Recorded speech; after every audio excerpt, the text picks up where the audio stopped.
তোমার ক্যারিয়ারে কি একটা স্বপ্নের সময় যাচ্ছে লাস্ট 4 বছর ধরে?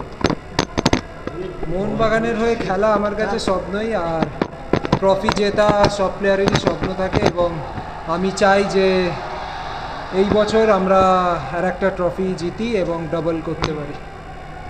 আপুইয়ার গোলটা নিয়ে কি বলবেন? একটা ক্রুশিয়াল গোল, একদম এই সময় যেটা দরকার ছিল, কি বলবেন আপুইয়ার গোলটা নিয়ে? আমি বলবো সিজনের মোস্ট ইম্পর্টেন্ট গোল ও করেছে আপুইয়া, এবং কি বলবো, মানে দে প্রুভ দ্যাট এটাই হচ্ছে বেস্ট টিম। আর একবার শুধু একটা আমাদের স্টেপ বাকি আছে ফাইনাল, আর I proud of this team man. ব্যাঙ্গালোরের সাথে ঘরের মাঠেই খেলা, ঘরের মাঠে তোমরা এখনো হারোনি এই সিজনে, তোমরা এখনো হারোনি এই সিজনে, ব্যাঙ্গালোরের সাথে ঘরের মাঠেই খেলা। তো কতটা আশাবাদী তুমি এই ট্রফিটা আবার?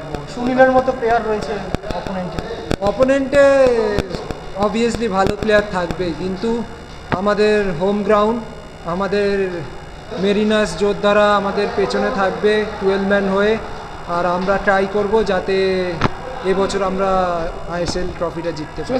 জামশেদপুরে যা হয়েছে সমর্থকদের সাথে যে ঘটনাটা, এইটা কি সেই জয়টা উৎসর্গ করবে সেই সব সমর্থকদের? অবভিয়াসলি সব প্লেয়াররা জানতো জামশেদপুরে যেটা হয়েছে, অ্যান্ড আমরা খুবই সরি যে ফ্যানরা এরকম ফেস করেছে, বাট একটাই বদলা নেওয়ার জায়গা যে আমরা ম্যাচ জিততে পারি। আমরা তো সেরকম বিহেভিয়ার করতে পারি না যে তারা যেরকম করেছে।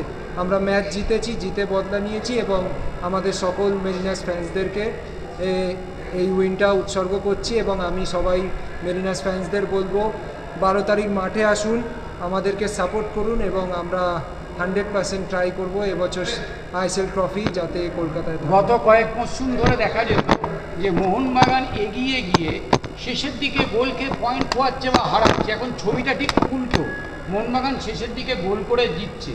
এই যে সি চেঞ্জ, এটার এর নেপথ্য নায়কটা কে তোমাদের? এবছর আমরা স্টার্টিং থেকেই আমাদের এখন পর্যন্ত যে আমরা ক্লিন শিট এতগুলো পেয়েছি, তো আমাদের ডিফেন্স বলুন, আর আমাদের উপরে যারা খেলছে তারাও গোল করেছে, ডিফেন্ডাররাও গোল করেছে, আর পুরো টিম একসাথে আমরা খেলছি। আমাদের টিমে যে বন্ডিংটা, সেটাই আমার মনে হয় যে এই বন্ডিংটার জন্যই আমরা এবছর অনেক বেটার ফুটবল খেলতে পেরেছি এবং বেটার রেজাল্ট করতে পেরেছি। Thank you.